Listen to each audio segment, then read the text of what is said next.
Building a research database on Google Scholar. Hi everyone and welcome back to your channel Intuito4U. Struggling with writing or data analysis? At Intuito4U, we turn challenges into achievements. Our expert tutors are ready to help you perfect your writing and master your data like never before. Whether you're looking for academic excellence or better insights from your data, we've got you covered. Join Intuito4U and take your skills to the next level. In this video, we'll explore how to use Google Scholar effectively for your research and ensure you have access to the best academic sources.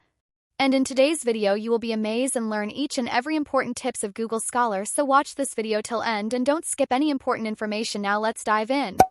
First, let's talk about Google Scholar. It's a multidisciplinary database that allows you to search academic papers, publications, and articles across a variety of fields like business, psychology, history, and more. While Google Scholar is excellent for subjects like chemistry, physics, and medicine, it's also helpful for topics in the humanities and social sciences. The best part? It's available to you through the University of Minnesota libraries. And into the previous video, I clear about how we cite paper on Google Scholar, so if you don't know, please let's see the previous one which clear you that how we cite paper on Google Scholar.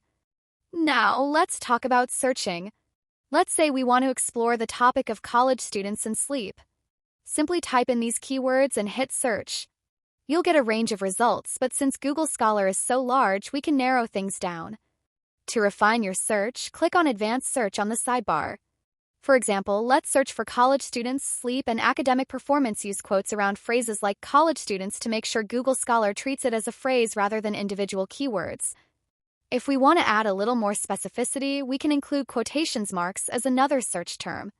This allows us to see if research has explored the relationship between all four college students and sleep. Next, we'll filter our results. Google Scholar offers options to sort by date or by relevance. I suggest starting with relevance for a more precise search. You can also set limits to refine your results by publication date or type of publication. Not all articles in Google Scholar are scholarly, but you can easily identify the academic ones. Look for the PDF links or the Find It at the U of M Twin Cities link on the right side of each result. Now, let's talk about citation counts. For example, we might see an article on sleep in college students that was published years ago, but it's listed at the top because it's been cited thousands of times. This indicates that it's highly influential in the field. If you find a great article, but it's not very recent, you can click on Cited By to find newer research that's relevant to your topic. This will bring up more current articles with similar citations, helping you stay up to date.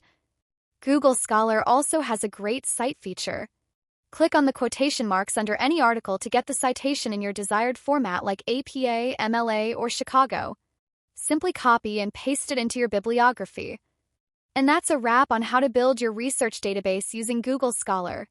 If you need more help, don't hesitate to reach out or drop a comment, whatever you want to know. Thanks for watching, and I hope this guide makes your research journey a little easier. And don't forget to like, share, and subscribe to my channel for amazing content like this. Thanks for watching, and I see you in the next video.